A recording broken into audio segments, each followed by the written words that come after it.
Hometown Ghost Stories contains serious and often distressing events and is not intended for all audiences. Viewer discretion is advised. Louisville, Kentucky, 2005. Aiden looked out his bedroom window. Still nobody outside. It was past 11 p.m. now. They're not coming, thank God. He turned back on his TV and dropped onto his bed. He was just starting to drift off to sleep when he heard the unmistakable sound of a car turning down the dirt road outside. Aiden got up and looked out his window again. The driver turned off his headlights and slowly rolled up to the house, coming to a stop at the end of his driveway. Fuck it, I guess we're doing this. He looked around the room, grabbed his backpack and a flashlight off of his desk, and slowly opened the bedroom window. The backpack hit the ground with a thud as he tossed it from the second story, then slipped out and climbed down. He jogged over to the car and hopped in the back seat. They hadn't even put the car in drive when Tim blurted out, "Thought you were gonna pussy out, bro." "Why are you even here?" Aiden fired back. "Can't stand this dude," he thought to himself. They turned off of Aiden's street, flicked the headlights back on and sped up. Aiden looked to his left. All five of them were squeezed into this four-door coupe. Lenny tossed a beer onto Aiden's lap. "Catch up, bro. You're like 3 behind." He cracked the beer and looked down at it. "It's warm," he muttered to himself. They turned onto Paralee Drive and started to make their way up the long, windy road. It was a warm night in Kentucky, but a thick fog covered the area. Dan turned off the headlights again and rolled a few more feet before pulling the car off the road, putting the car in park. "Where is this place?" Lenny asked. "It's up the hill, but there's security, so we'll have to go on foot from here." Aiden hopped out of the car and tossed his half-empty beer into the woods. Everyone followed and looked up the hill. They could just barely make out the outline of the massive structure, even from down the hill. "There it is. Pop the trunk," Tim whispered to Dan. He made his way around to the back of the car and pulled out an axe, swinging it up onto his shoulder. "The fuck is that for, you psychopath?" "In case we can't get in. Or if we can't get out." Everyone chuckled nervously, and they turned to make their way up the hill. They stuck to the windy road mostly, until they were almost at the gate. They took a right, ducking into the woods. Lenny stumbled over a stick and flicked on his flashlight. "Turn that shit off before you get us caught," Dan whispered back at him sharply. "I can't see anything, bro. We're right here. Let's just hop the fence and book it." There was no sign of security guards in sight, so they did just that. All 5 of them hopped the fence and ran full speed towards the giant building. Jack stumbled, smashing his flashlight on the ground, batteries scattering in different directions.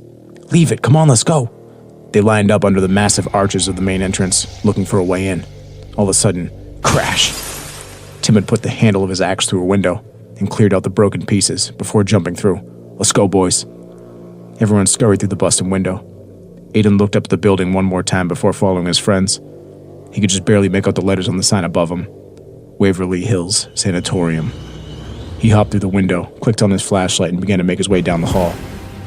The building was certainly in rough shape. Graffiti lined the walls. There was debris, trash, and puddles on the floor. It felt about 20 degrees colder than it was outside.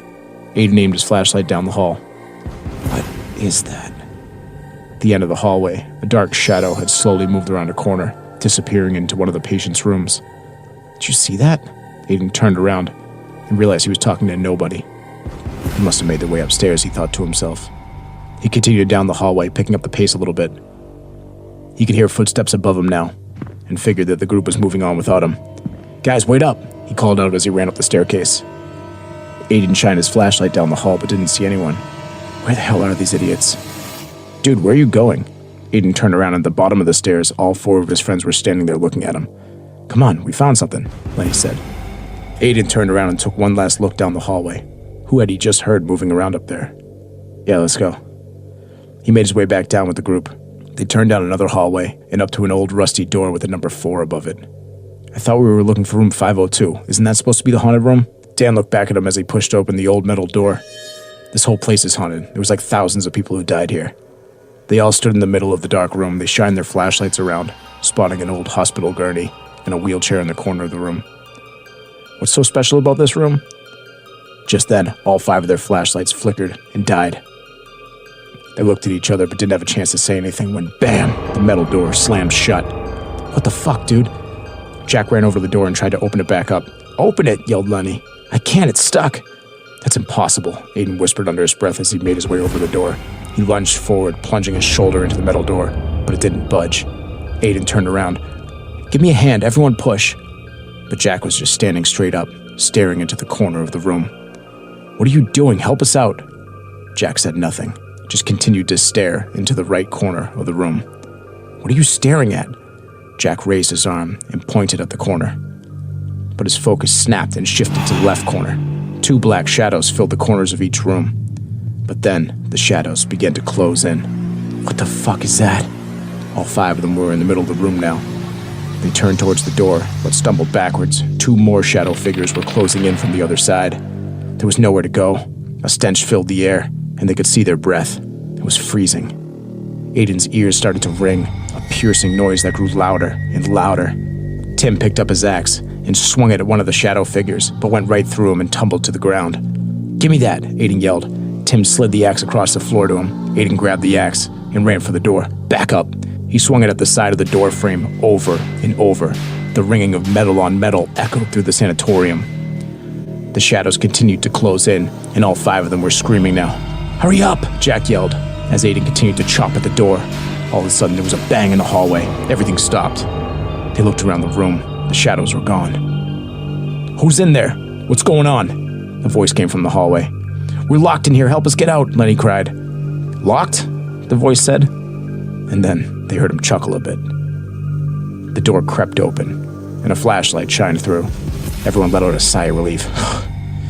"Yeah, a lot easier when you have a key," Tim said to the security guard as he picked up his axe and shouldered his way through the group, making his way out of the room.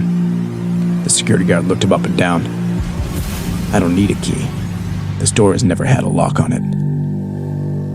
I'm Jesse Wilkins, and this is Hometown Ghost Stories, the Waverly Hills Sanatorium, Louisville, Kentucky.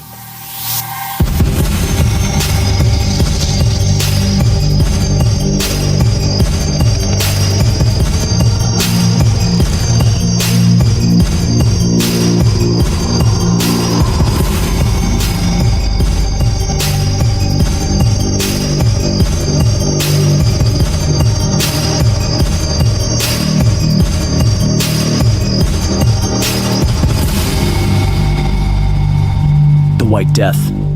Tuberculosis has existed for thousands of years.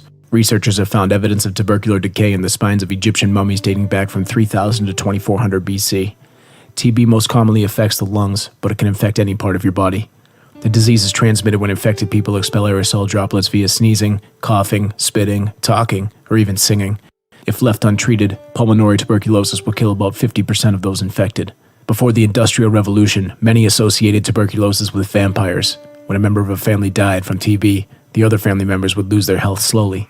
People believed vampires were draining their lives, one by one.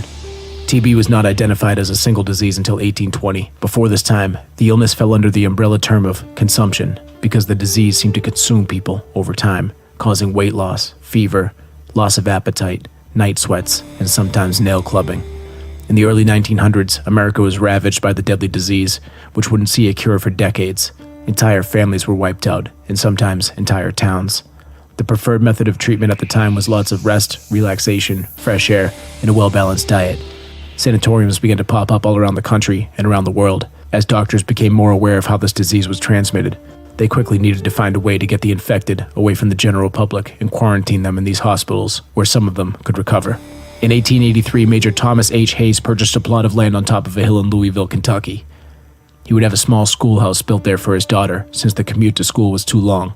He hired a woman by the name of Lizzie Lee Harris to teach at the small schoolhouse. As a fan of Walter Scott's Waverly novels, she named the schoolhouse the Waverly School, and taking a liking to the name, Hayes named the entire area the Waverly Hills. In 1900, Louisville, Kentucky was hit especially hard, with one of the highest death rates in the country. The city, which was built on low swampland, was effectively a breeding ground for the tuberculosis bacteria. The small schoolhouse on Waverly Hills was converted into a 2-story sanatorium, consisting of an administrative building and 2 open-air pavilions which could house 20 patients each. At the time, it was intended for the treatment of early cases of TB. In the summer of 1912, all of the tuberculosis patients from the city hospital were moved into Waverly Hills, where they stayed in tents on the grounds as temporary quarters. By December, they expanded the hospital for another 40 patients. 2 years later, they added another 50 beds for children, bringing the capacity to around 130 patients. The housing was not just for sick children, but was also to care for the children of parents who were hospitalized, where they otherwise would have nobody to care for them. Their goal was to add a new building every year to house more patients. The structures at the time were all wooden and needed constant repairs. The city recognized the need for a more durable structure and a vast expansion as the disease continued to ravage the community. In March of 1924, construction began on a 5-story building that would hold more than 400 patients. The Waverly Hills Sanatorium, as it stands today, opened on October 17, 1926. Here we are in a large southern sanatorium. This one has beds for 500 patients. Altogether, there are now 90,000 such beds available. Rest and more rest, as Trudeau discovered when he himself took the cure as a young doctor.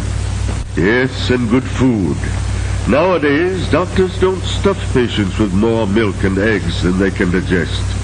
Just good, well-balanced meals, enough to gain weight on. Smell those delicious loaves. New ways of resting the lung have been developed. This patient is getting pneumothorax treatment. Air is let into the chest cavity, and that rests the lung so that it can heal. When the diseased lung is fully healed, it is allowed to expand again. A lifesaver for many. Despite a lack of knowledge about the disease and how to cure it, the staff did their best at the time to help patients recover. The building had a balcony that stretched the length of the sanatorium, where they would wheel patients out to get fresh air. They would sit out there for hours, while nurses and doctors shifted their positions from time to time. There was no shortage of blankets at the hospital, so patients would be bundled up and left out even in the winter to get as much air as possible. The actual number of patients that died at this hospital is unknown, but it's estimated in the thousands. Some say it's upward of 50,000, but that number seems highly inflated. Most historians put it around 1 death a day, which is still a staggering amount considering the main sanatorium was only operational for about 20 years. Death was so common that they used a supply tunnel under the building to transport the bodies. This helped to keep morale up, as surviving patients were shielded from how many of their fellow patients and friends were dying every week. Staff would use a pulley system inside the chute to wheel bodies down to an awaiting hearse. In 1943, with the introduction of streptomycin, an antibiotic used to treat TB and other bacterial infections, cases around America began to drop, and one by one, the sanatoriums closed their doors. Without the need for such a large hospital, the Waverly Hills Sanatorium shut down in June of 1961. In 1962, the building was reopened as the Woodhaven Geriatric Center, a nursing home for the elderly suffering from various stages of dementia, as well as the severely mentally handicapped. The nursing home was understaffed and overcrowded. There were reports of over-neglect, with one case of a man in a wheelchair falling or being pushed down an elevator shaft, where he died. The state of Kentucky shut down the Woodhaven Geriatric Center in 1982. In 1983, the building was purchased by J. Clifford Todd for over $3 million, who planned to have the massive structure turned into a minimum security prison for the state. They abandoned the plans after backlash and protests from the community. In 1996, Robert Allerhasky bought Waverly Hills and planned to raise enough money to construct the largest statue of Jesus in the world, as well as a worship center. The statue, inspired by the Christ the Redeemer statue towering over Rio de Janeiro, was intended to be 150 feet tall and 150 feet wide. Plans fell through when they were unable to raise more than $3,000 for the estimated $8 million project. In 2001, the building was sold to its current owners, Tina and Charlie Mattingly. Since then, they have been hosting paranormal enthusiasts who tour and investigate the building, which has been widely regarded as one of the most haunted places in the world. They use the money from these investigators as well as other events around Halloween to restore the property. By the time they purchased the building in 2001, it was in rough shape. Over time, it had become vandalized by local teenagers. Homeless people were in and out constantly, and the elements had taken its toll on the property. Windows were smashed out, valuables stolen, walls broken, doors had been ripped from their hinges. Around town, the sanatorium became known as a very haunted place. So who are the ghosts of Waverly Hills Sanatorium? There's the ghost of a little boy with his leather ball. His ghost and his ball will sometimes appear on the floor. Visitors who don't want to wait around to find it will sometimes bring a ball of their own. He's been known to kick it down the hallway, roll it around, and occasionally take the ball to another floor altogether. The ghost of a young girl has also been seen. She will run up and down the third-floor solarium. If she isn't there, she's also been seen and heard running up and down the nearby staircases. There's also a woman with bleeding wrists screaming for help. A ghostly hearse has been seen in the back of the building, dropping off coffins at the body chute. Visitors reported seeing lights on in the building at a time when there was no power in the entire sanatorium. People claim to hear doors slam, strange sounds, and footsteps in empty rooms. In the kitchen, visitors smell food cooking. People have seen a door swinging shut under its own power in the cafeteria, as well as the scent of bread baking. Many report hearing footsteps in here as well. There's also been a spirit of a man in a white coat who will walk around this area, disappearing into the kitchen. The most controversial legend of the Waverly Hills Sanatorium is on the 5th floor. There were 2 nurse stations, a medicine room, 2 dormitories, a linen room, and a pantry. These dormitories were for staff at the hospital. All of the nurses who worked in the sanatorium lived there, as to limit the spread of the disease. In one of those dormitories, there sits room 502.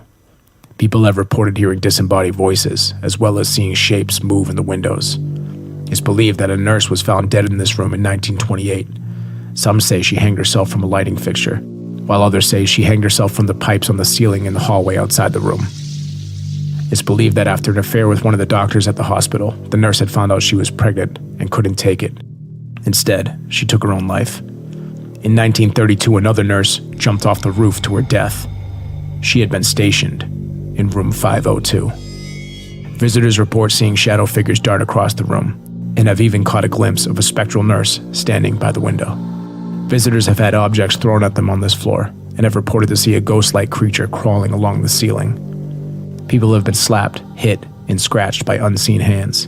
Apparitions appear in corridors and doorways. The sound of gurneys being wheeled down the body chute has been captured on recording devices, as well as labored breathing and strange groans. Shadow figures have been captured in photos and videos wandering down the tunnel. Many of the rooms at the Waverly Hills Sanatorium have metal doors. One of those rooms is marked with a number 4 above it.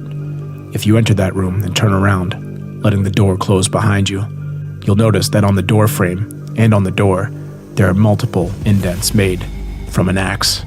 Someone was trying to escape, but there is no lock on that door, and there never has been. So what was holding that door shut while somebody chopped away at it over and over, desperately trying to get out? And what was he trying to escape from? The Waverly Hills Sanatorium, Louisville, Kentucky.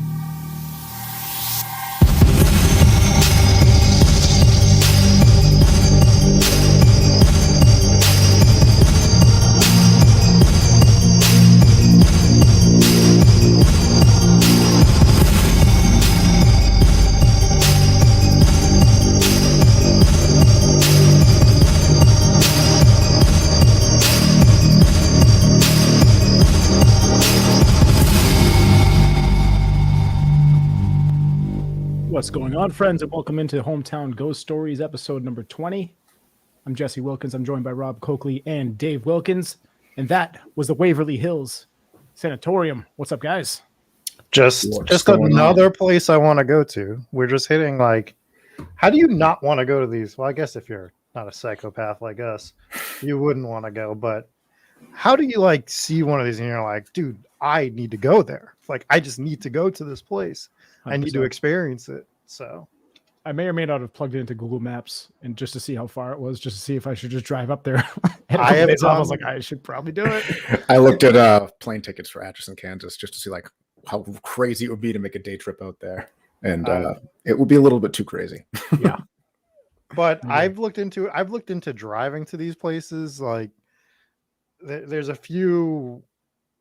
It's just crazy how many of these places I'm like, I need to get to these places at some point in my life. Sopha's in. She's dropped in the comments. She said, when are we going? We should do it soon. Maybe put a couple months in between so we could do some more episodes, so we just don't do Waverly Hills again. Right. But what an insane location. So Pac-Man's in as well. That's good. Yeah, so we can start with the death toll. So, well, let's start with the comments, because I don't know if you guys noticed this, but while we were showing the video, we had Mike Sullivan in the comments saying that he went there for a overnight like 7 years ago. He didn't encounter much, and then he says, but he got a great photo of a distorted face in the body chute, and he I don't consider that much. Well, and then he says that the other thing that happened was when he put a ball upstairs where the kids stayed, it moved a few times.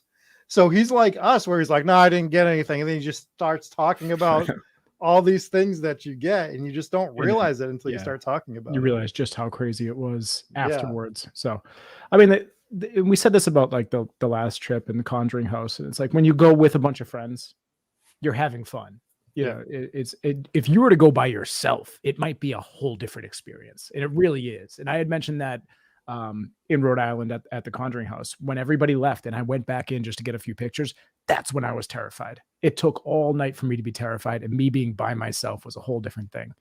And it takes me back kind of like to Chad Lindbergh's ghost show. And he would go in by himself. And this might have been why he was so scared shitless in every single episode. Right. Maybe this is an element of ghost hunting that we need to do, is just get everyone else out of the room and send one person in at a time. You guys do that to me every time we go. Yeah, I was gonna say, who do we walk David into alone. to the Houghton Mansion? One of us we sent in, and it wasn't me because I remember being outside. I was in the Masons Lodge by myself. Well, you guys That were building, outside. that building was so big that we had split up into different parts of the houses. and I just was kinda in like that by ourselves weird anyways. room by myself, which was terrifying. That was the one room I got goosebumps in, like that I was like really scared. So Oh yeah, that's right. Well, this is another one it's clearly absolutely massive. And if we were to go and split up, I mean, obviously, I think the tour groups that they do there are like huge, and it Yeah. doesn't matter because the place is so big. I mean, you got, even if you're there with 5 groups, you can split up into 5 different floors and never Right. run into each other. So it's definitely a building with with plenty to explore and plenty of room to not interfere. Lots of room to run and escape the ghost if it hunts you. That's right. That is absolutely right. So the Fox Crown says he's got a JetBlue travel credit. So start putting it together, I guess. That's Waverly Hills. Send that JetBlue travel credit right over to our Patreon. Yeah, just a little donation right there. So I do want to talk about. I want to start with like the death toll, because this is the one that like people are like, oh, I've seen it. I saw it all over Instagram this week. And they were posting like over 50,000 people have died here, over 60,000 people have died here. But most historians that look at the cases and look at the time frame that it was open, they find that number to be impossible. It would have to be like 7 to 10 people a day for those numbers to make sense. And doctors at the time who were writing no about joke. it. Well, it was no joke. But here's the thing: is like you don't have to inflate it, because there was still at least one person a day that died there. Right. And if you think of the height of it when they converted it to a 5-story building. When that was around when they were at the height of deaths, I guess. But you're talking like 23 years, one person a day. That puts you like easily over 7,000 deaths. My math might be terrible. And like, why do you have to inflate 7,000 deaths for one location? That's so many. You don't need to. It's already a lot. It's crazy. So I feel like you don't have to inflate it all the way up to 50 or 60,000, but I mean, You don't need to, but that's just how people tell stories. it always. is. Yeah. You start You're right telling a about that. story, then you start like getting like self-conscious, like, oh man, what if the story isn't as crazy as I hyped it up to be, and everyone thinks I'm a jerk. Yeah. Just So pump the they've numbers. tried to. The number is apparently at least 11,000. I guess there's a team of people that have started reaching out to families who lost loved ones at the sanatorium, and they've gotten a lot of responses. So they've been able to verify, I believe it was like around 11,000 deaths at the property, just from families' death records and everything. So it's a lot. It's definitely a lot. And we're talking again about early 1900s, where record keeping isn't great. So there's that. And then there's also, That think should you just be the name of our podcast. The early 1900s, where record keeping wasn't that great. wasn't so With, good. with Jesse, Yeah. Rob, and Dave. Can't verify any of this, but here are the stories. Yeah. So, I mean, there's a ton of ghost stories. I've heard some really interesting EVPs come out of this building, Mhm. and there is absolutely some crazy stuff. Someone did the math for me. 1 death a year for 7 years is about 25, 55 deaths. What did I say? 7,000? Wow, my math is terrible. Is that why you No, guys? but it's supposed to be it's supposed to be 20 years though, right? I thought you said it was- for 7 years. Okay, yeah. Yeah. So 365 times 7. Oh my god, would we're be doing math on the 25. podcast now. We're just Well, no, oh yeah, but it was times 23 though, yeah. because that's how many years. That's just how many years it was the 5-story building, which puts us over 8,000. So there we go. Anyways, yeah, because it was the schoolhouse, and then they converted it into a 2-story, and then they kind of just added on a building every single year, so they increased it to 30 patients, 50 patients, 70 patients, or whatever, and then they built it into the 5-story building. So that's that, guys. I'm gonna let you take it away for a minute. I got a little emergency. I'll be right back. Yeah, so when I was watching this, because we get to like obviously the three of us are going over this before we post it live. The crawling on the ceiling ghost is terrifying. Yeah, that's one that I would like to do a little bit more research on and see if they got some video footage of that. I doubt it very much, but that one sounds like it will be the most terrifying. That sounds like it's something straight out of a horror movie. Yeah, That, yeah. like, they, you know, that you just assume is like something that somebody came up with in their head. You know, you never expect to hear that in like a true ghost story, something that happened in real life. You know. Well, you go back to, and I agree with you to it, but then you go back to us in Vermont and just absolutely seeing something crawling over like a Over the guardrail, which is, it's like, well, if it's crawling over a guardrail, why can't it be crawling on the ceiling? Right. If there's a ceiling. So yeah, I mean, I know our minds probably play tricks on us sometimes, and that could have definitely been the case, but just to even see that a little bit would be terrifying. We're talking a lot of shit in the comments right now. I know, I see that. It's pretty awesome that I have a block button that I'll be utilizing shortly. Oh man, I wonder what Jesse's emergency is. Do you think it's ghost related? He lives in a quasi haunted house. He does live in a, he's gonna have to go over that story at some point. So Pac-Man Frog says the shadows closing in on people is interesting because it seems like the spirits aren't afraid to approach people. Who knows what their intentions are? Well, that's very true. And this is the stuff that we go over, especially with these bigger places with multiple hauntings. So you have the two children ghost, which still the creepiest thing of all time to me is children ghosts, whether they're demons or not. But just the fact that there's like this ghost child playing with a ball, a leather ball too, of all things, like the most terrifying thing. Well, yeah, I mean, I don't find leather particularly terrifying, but I feel like that during that time period, aesthetically, you're in a haunted asylum and there's this leather ball from 1902. You guys talking about my jacket? Flying down the hallway. Was that the emergency? No, I'm just kidding. It's denim, so not an emergency. Oh, okay. No, little man's been sick for the last couple of days, and I heard him panicking. We were hoping it was a paranormal emergency because your house is haunted. That is also true, but no, it was not. All right, what I miss? We were talking about the ghost that was crawling on the ceiling. Oh yeah. So there's been a few sightings of that. I don't know what you guys covered or not, but it seems that some people see it, some people don't, and I don't know if there's so multiple sightings then.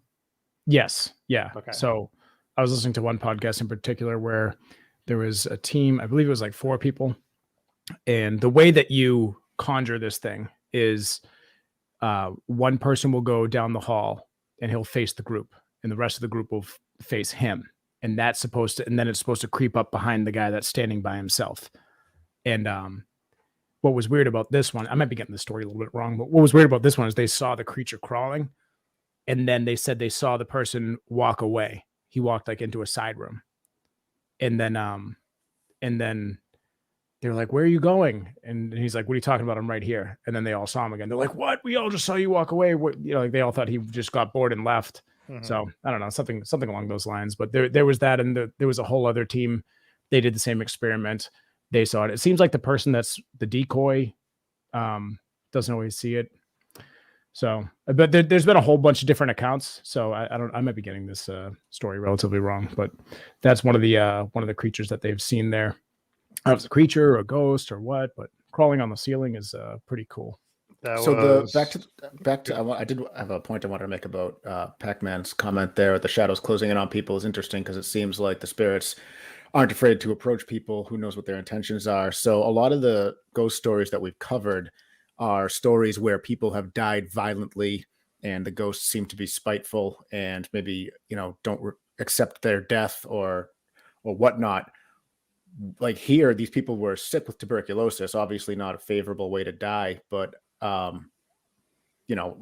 weren't really wronged, I don't think, or murdered, or so you wonder about spiteful spirits or hateful spirits. Maybe they're mad that they died because they're sick, but if you think about that theory, what are. Well, there's that, but there's also the fact that with tuberculosis, since they didn't know what they were doing at the time treating this disease, a lot of people say that the treatment was worse than the disease itself. So they're going in, they're collapsing a lung, making you breathe off one lung while they there was another treatment where they like would open up your chest cavity to let the lungs get fresh air. Yeah.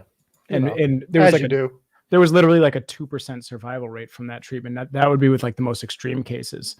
But like you said, like I said, so if someone dies from that, maybe they are pissed off. Like maybe they are an angry spirit that they died to some unbelievably painful. Yeah, wouldn't you be? Yeah. Like you want to get fresh air to my lungs? Like open? What are we doing here? We're just gonna air it out a little bit, you know? Some fresh I mean, I know medicine was like evolving and we were learning, but at some point somebody had to be like, yeah, you know what? Maybe cutting people open to let the insides breathe is a bad idea. Science. Yeah. Stephanie says that's one of the only times I'd volunteer as tribute. That way I don't see it, talking about the creature on the roof. Yeah, but I want to see it until I see it. When I see it, then I don't want to see it anymore. It's easy to say that from the comfort of your home. Yes. Yeah. Walk in the halls of the Waverly Hills Sanatorium, you might not feel the same way. Yeah, I definitely want to get into it. So there's like, I always say like, I really want to go to this place or this type of place. Sanatorium is definitely up there. We need to go to a sanatorium. 100%. I'm so sad that there was one right down the street from me. I believe it was a TB hospital, and they just tore it down because people kept breaking in. And then I think it was eventually like some kids set the building on fire, and that's when they were like, all right, let's just demolish this thing. Was that the one in Hanson? Yeah. Yeah. I think it was just a few years ago they tore it down. My brother-in-law's house is literally like on the grounds. So we could have just walked right through his backyard and been in there, but it's gone now. It's just a field. Pretty sad about that. That was one that like when we were in high school, everyone's like, oh, we're going to the tuberculosis hospital this weekend. We're going to break it and find some gold. It was basically exactly what the kids out in Waverly were doing, or out in Louisville were doing, was they would break in, vandalize the place, hunt for ghosts, trash the place, break some windows, cause trouble, get arrested. That's what people. Dave, did you experience that in high school? Everyone talking about going up to the Hanson. Yeah, there's the Hanson one. Is there one in Pembroke too? Or am I just thinking that's of Pembroke Hospital? That's still Pembroke is an active insane asylum, but there's another one. There's one in Taunton. Taunton's the one that our school always talked about. Yeah, I guess Adam Wright lives super close to that one, so we'll have to talk to him, see if we can set something up. I don't believe that they're open for any sort of tours or rented out for paranormal experiences. I think it's just closed and off. I think it's abandoned. Taunton. I think you get arrested for breaking in. Exactly. That's why I'm saying I don't think that's an option to do it legally. So that's never stopped us before. Stay tuned. So I do want to talk about the axe story. So the axe story was kind of the story that I opened with, where I kind of created my own version of it, but it is an actual paranormal encounter that happened at that building. And I alluded it towards the end of the building as well. And you could still go into that hospital and you could still go into that room and find that door that has all of those axe marks. And what's interesting about that, and the parts of the story that are true, number one, there's obviously axe marks in the door. Number two, there is not a lock on that door, and there never has been. And number three is the teenagers that were in there did claim that they saw shadow figures closing in from the corners around them. And that's what caused them to panic. They tried to break open the door, and then the security guard did. Basically, my entire story was correct, except Aiden probably didn't look like me in a plaid shirt.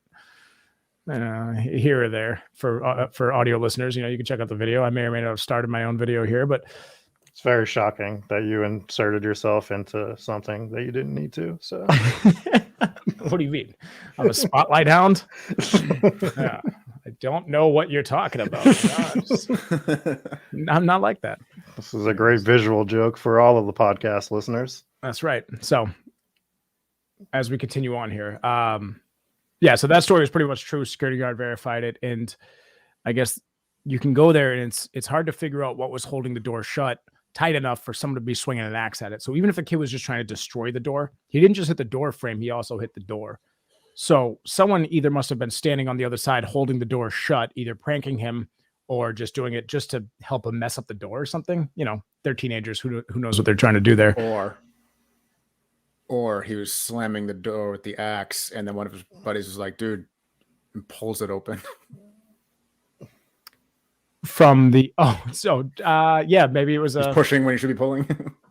that could have been it. Who knows? So that's an interesting story, and that's another thing that you could see when you're at the sanatorium is you can go see that room where that door was being held shut by something while being slammed on with an axe. So that's definitely pretty interesting. And then there's a few more. Go ahead. Was there like any other ghost that you weren't able to fit into the episode? Because I know it's like this probably could have been a 2 or 3 parter. So is there anything that like you didn't get into the episode that you? There's ones that I briefly mentioned, but I couldn't find much more information on. Now I'm sure there's a whole lot more. So I mentioned pretty much all the ones that I could find. So if anybody else knows some stories, let us know. But the one that really I wanted more context on was this ghost of a woman with bleeding wrists who was screaming. And that was like the only information I could find. I saw it on multiple websites and multiple books that just said that one sentence. So I too just said that one sentence. So I was like, I would kind of like to know a little bit more about this situation. But there's a few cases where it's not just people that died from tuberculosis at the hospital, but also nurses who had committed suicide. Mm-hmm. Maybe that's one of the ways that a nurse committed suicide. But the 2 ways that I had heard was one had hanged herself and one had jumped off the roof. Yeah. The other thing that you brought up was the tunnels where they bring the bodies so that the other patients, and this isn't the only place that I've seen that did that around this time. There was multiple hospitals of this type that was the go-to. They would build these tunnels underneath and they would transport all the bodies for the day through those tunnels, which is terrible. You know, like it's practical, it makes sense. It's also like dehumanizing, and it's like, yeah, kind of. So kind of reminds me of the Edinburgh vaults. Yes, they're a big dead body tunnel. There was, yeah. I don't know if that was its original intent, but yeah, that one connected from the hospital or the medical school to the tunnel, and they would use that one more specifically to steal bodies. Body snatchers would transport them through the tunnel to the hospital to sell them to doctors who couldn't get hold of bodies at the time for science. So there's that. The tunnel, I believe, at Waverly was originally built as like a supply line where they were that was how they would get supplies in and out of the building. They had like a whole like pulley system kind of thing where they would transport goods up and down. But then it was like so many people were dying that they didn't want other patients to see that how many people were actually dying, because that would be demoralizing, right? You see all these people dying, getting wheeled out, everything. So I think they would probably wait until everyone's asleep, and then they would take them down and wheel them through the chute rather than rolling them straight through the front parking lot. I also heard that those tunnels were used for body storage during the winter. Yeah, you could probably get away with it if it's cold enough. You don't have to worry about refrigerated storage. That might make sense. And if it's like harder to get ambulances or hearses up because it's on top of a hill too. So if it's a really snowy winter and they can't get transportation out, they probably just stored them right in the tunnel until, the snow thawed. Captain McSlugs is here. Welcome, Captain McSlugs. He says, imagine being an overnight security guard at the most haunted abandoned hospital in the world. That would be He's probably the dude screwing with them. He's probably holding the door shut. Just not making enough money. You're not making enough money to screw with those kids. You're just like, I make like $4 an hour. I can tell you this. I'm going to go back to that comment, but I can tell you this. Before I'm in the house that I'm at now, I was at a different haunted house on a farm, basically. And my job there was, as you guys know, like a caretaker for the property, where it was like I didn't do too much as like farming work, but it was more so like security, because they had a big problem with kids just showing up and drinking and being kids and screwing in the parking lot or whatever. So I thoroughly enjoyed whenever I saw a car roll down and I got to go out there and kick them out. And, it'd be many long nights with me, Dave, my dad out there, and we would just go mess with them. I'd go out there with flashlights, bang on the window, scare the shit out of them. It was a lot of fun. What was that comment? I want to read that one from Pac-Man Frog. Either way, the door could swing. You would think the much force of hitting or pulling the axe out would move the door. So you'd see the great swings. So if you're slamming on a door with an axe, when you pull the axe out, it would pull open. Right. That's a good point. Yeah, so this was definitely one of the places that we were talking about we needed to cover. So I'm glad you picked it and got through it. Now, is there anything else in particular you'd want to hit on this? I guess room 502. So this was the room that's the room that people go to. That's like the most haunted room. There's supposed to be a nurse that hung herself. There's a few problems with these stories. If we're going to start with the skeptic side of it, Number one is neither of these nurses' deaths is verified by documentation. There's no actual proof that either of these nurses existed or died or hanged themselves or jumped off the roof. It's all just been told over time. Again, we don't have to keep going over how bad record keeping was in the 1900s, but that's a widely accepted thing, is that these two nurses committed suicide. The other issue that you have is with the woman hanging herself. A lot of them say that she hung herself inside the room from a lighting fixture. If you see the lighting fixture in that room, there's no way it would support a body. So it would have broken down. It's hung up by like thin chains. Andrew, didn't I say hanged? I've been pretty good about that. I said it correctly in the episode. If I said hung, I apologize. But she had hanged herself from the lighting fixture. So I don't think that checks out. So then the story kind of changed. The story changed to, well, she hung herself from the pipes outside of the room. Only problem is those pipes were installed in like the 1940s. So that would have been much further after. I believe it was said 1928 that she died. So neither of the stories really check out on where she could have hanged herself. And then the other thing is, if she hanged herself from the pipes outside, this is an active hospital. What time did she hang herself? She would have been discovered very, very quickly, because there's people in and out of those dormitories at all times. So that one, dependent. I bet there's not if she's an overnight nurse or right. You could probably find some time. Yeah, I mean, I would assume so in those places. So, and you don't know what kind of equipment was in that room that she could have used. I mean, I understand. Kill yourself, yeah. Yeah, it's all skeptical. I mean, you can drown in a 2-inch puddle. You can find something to tie a rope to. Like exactly.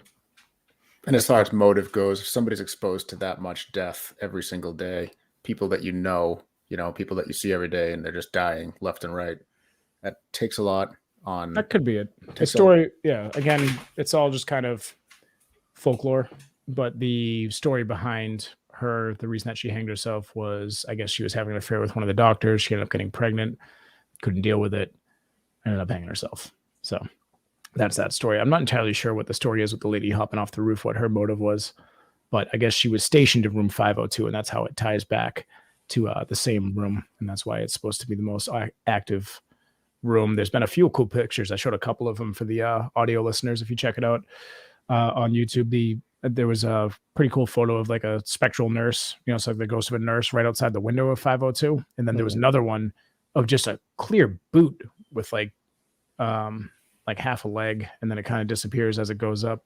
So I don't know what the validity is of these photos, but they were pretty cool photos of ghosts. Allegedly in and around 502. And then even some of the other photos that I pulled up, just trying to show like the abandoned hallways and everything, you could see like orbs and kind of shadows in those pictures if you look closely. So there's a lot of evidence that people have caught over the years. They've been investigating this thing. I think they bought it in 2001. I think you said 2001. Yeah. Yeah. So they've had it for basically 20 years, and they're doing work there too. So it's like, it's not as freezing. They're doing it piece by piece. Obviously it's a massive structure. It's an expensive project, but they've replaced a lot of the windows. So that's better for paranormal investigations, because it blocks out a lot of the noise that you would get from, wind going in and out. So they're doing a lot of work for it. I think on the roof, they had replaced a lot of the tiles, not necessarily for roofing, but, for one of those areas that you could walk out, which was kind of the children's quarters. I think you see in one of the photos, there was a swing set and some of the kids playing on it. That swing set's still up there, super rusty and creepy now, which is awesome. So there is plenty of work to be done, obviously, with a huge structure like that, but at least it's well enough where paranormal investigators can safely enter the building and check it out. And that's definitely on my list of places to visit. For sure. I definitely enjoyed the story. Just kind of switching gears a little bit. Should I share the update that I got the other night on the show now, or should we save it? Oh, no, that is huge.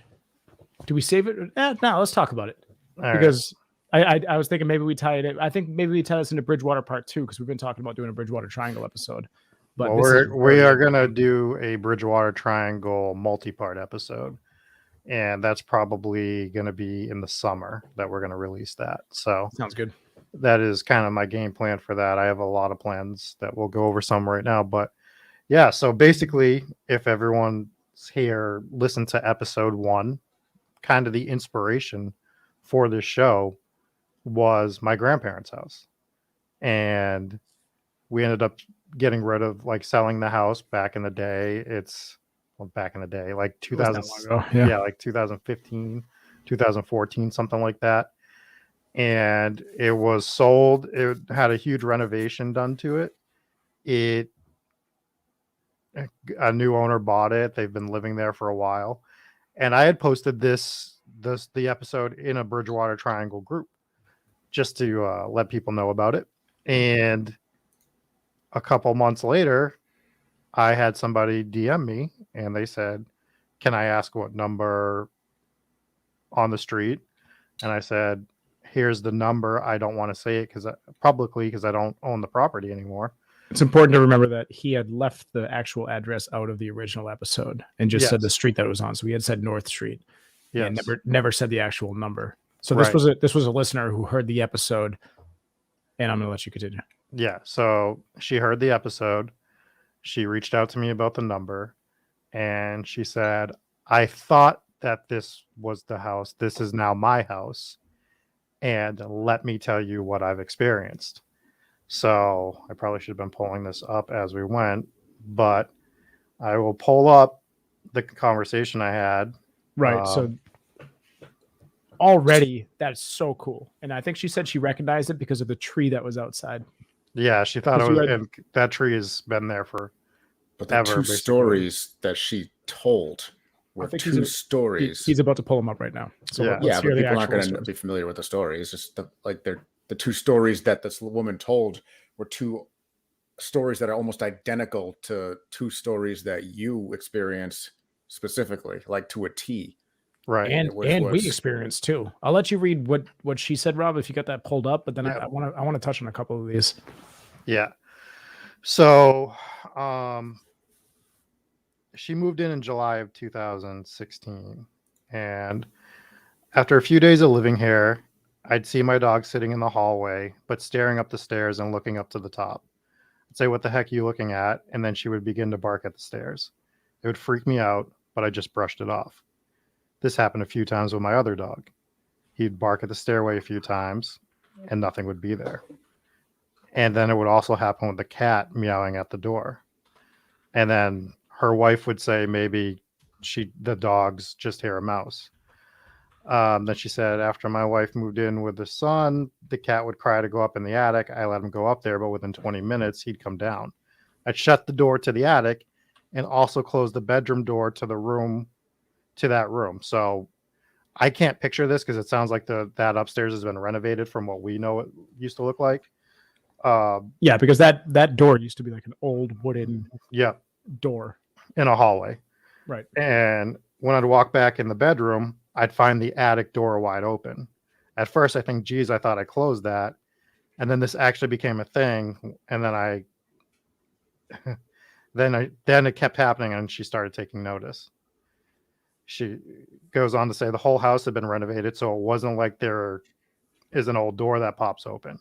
So this is important because I left this out of the story. One of the things that used to happen to me is that attic door would be open. But this house was very old. It was an old wooden door.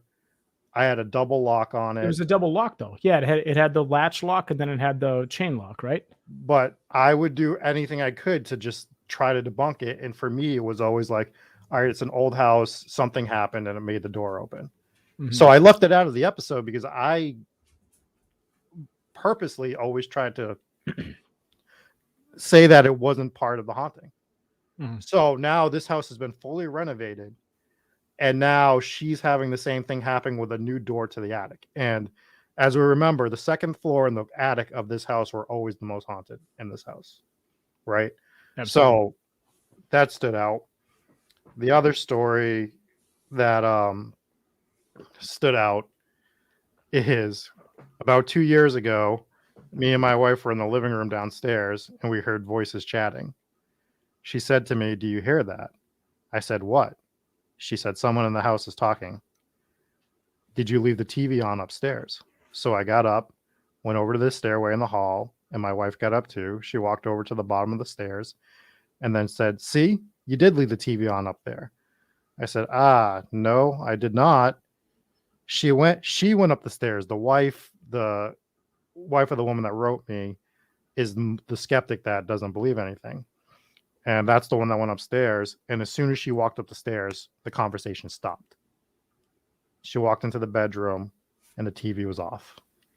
That particular story gave me goosebumps when I read it because I have them right now. You have told me the exact same story, almost word for word. You did not include it in the episode. No, I included it in the episode. It's in the episode. Did you? Yes. Okay. Because it's the scariest thing that happened to me. Yeah, still, that's so spot on with exactly what has happened in that house before. And then I didn't actually watch the episode, so you were here. She also talked about footsteps, right? And yep, they've heard footsteps that are walking up along the hall. Same stuff that we heard. Oh, the other one that she mentioned, I don't know if you read it already, but she was mentioning that her dog would sit at the bottom of the steps and bark up. Yeah, I mentioned that. Yeah, you did mention. Okay, so this is exactly what happens in this house. And my wife attests to it as well, because we had brought our dog over, Max, at the time, and Max was going nuts, but he refused to go up the stairs.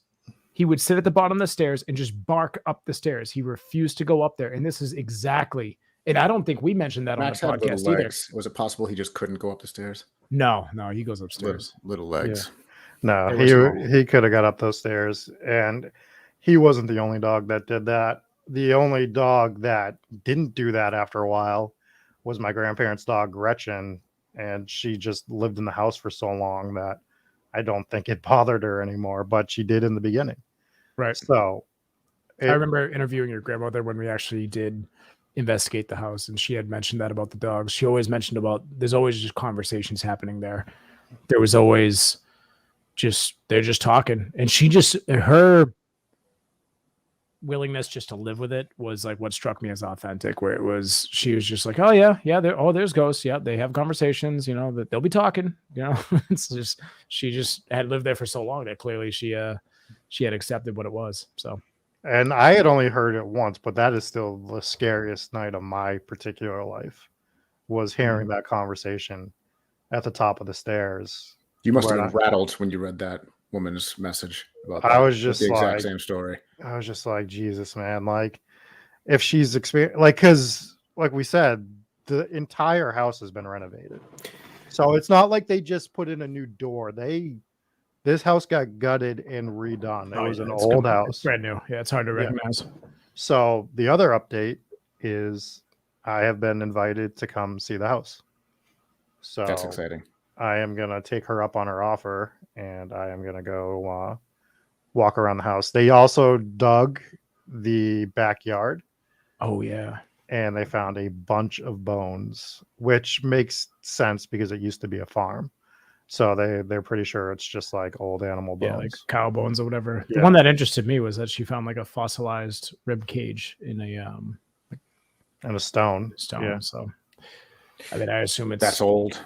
Cow ribs, but yeah, that's definitely that is the most interesting and fun update I've ever gotten.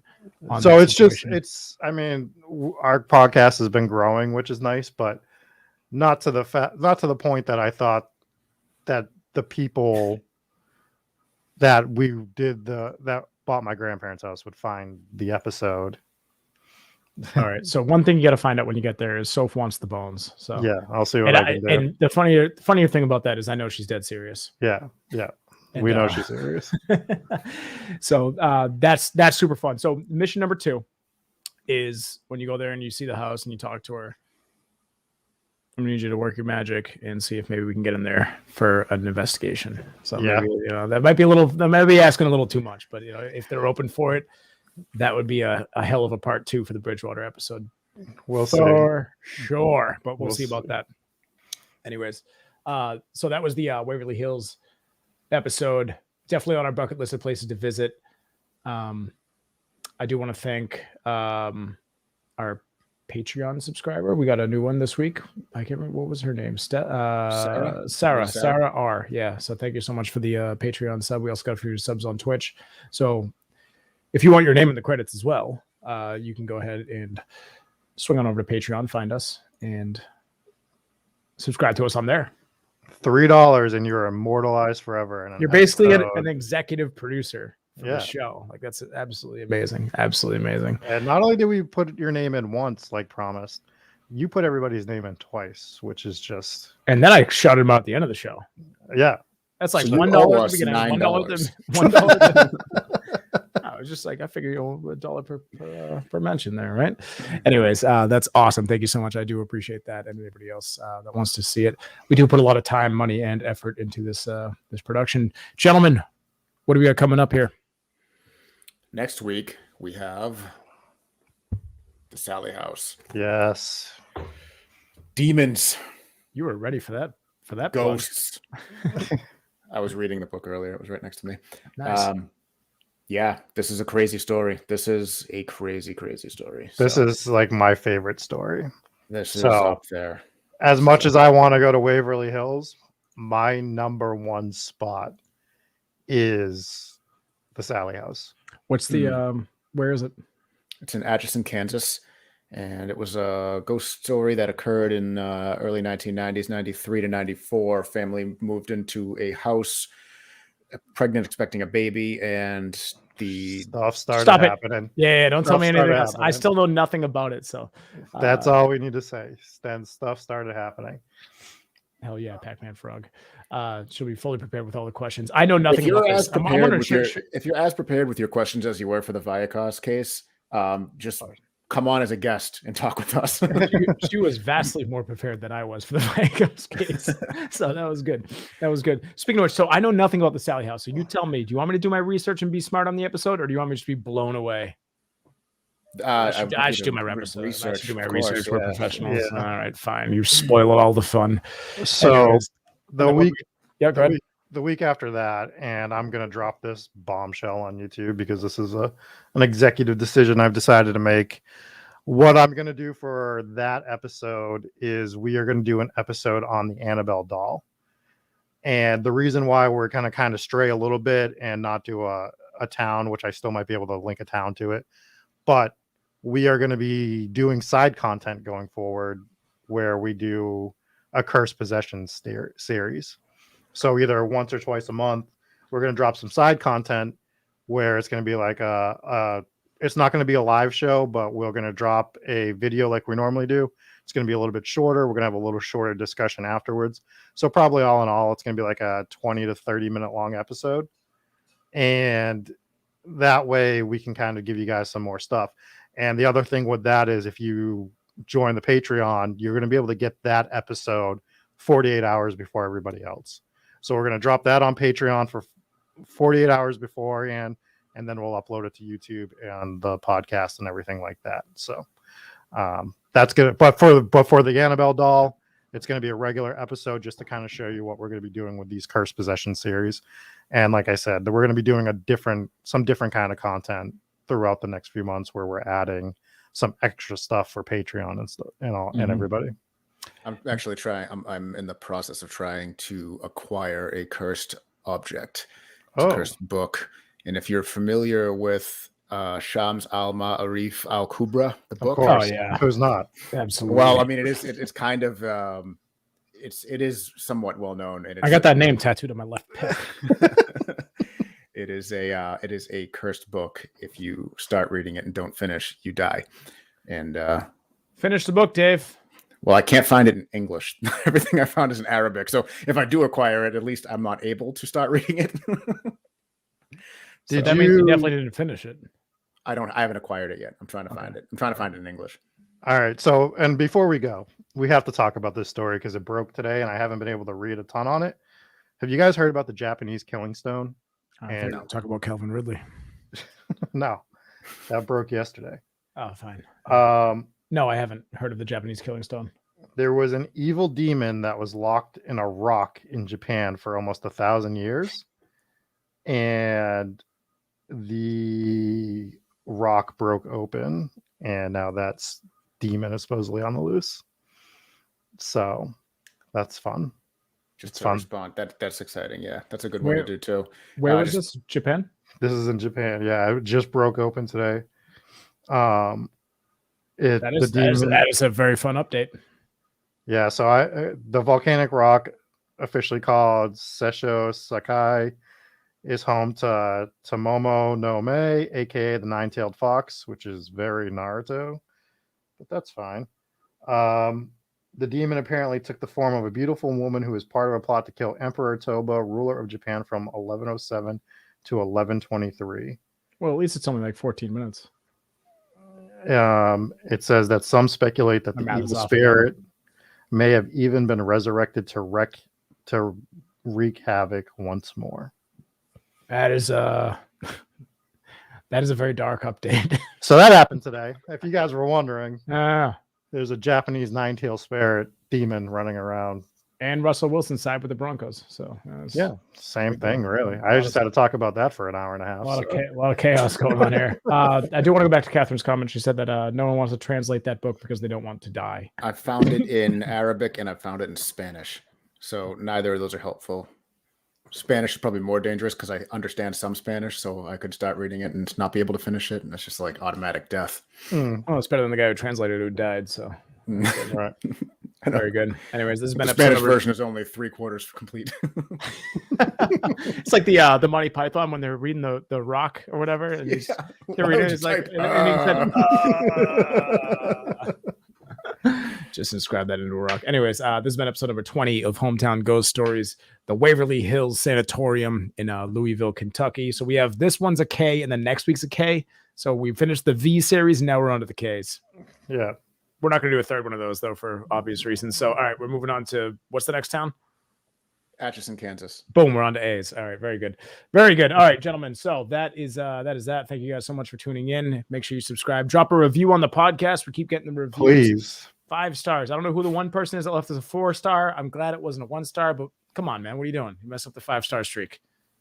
It makes it look more authentic. Dial it in. Dial it in.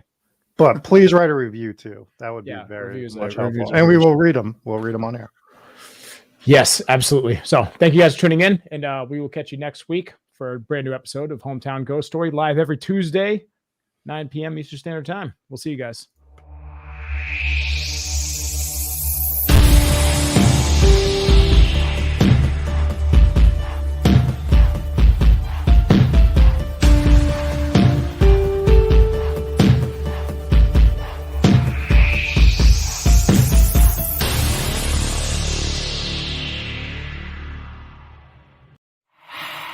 Hey guys, I'm Jesse Wilkins from Hometown Ghost Stories. I want to thank you so much for watching this episode. If you enjoyed it, make sure you hit subscribe, hit the notification bell so you can see when we go live again. Also, if you're interested, please consider becoming a supporter on Patreon. The link is in the description below. Lots of cool perks. You can get your name in the credits, customized videos, join us on the live stream. Lots of cool stuff there. So head on over to Patreon, check out Hometown Ghost Stories. Make sure to follow us on Twitter, Twitch, Facebook. All the links are available below, and we'll see you guys next time for another episode of Hometown Ghost Stories.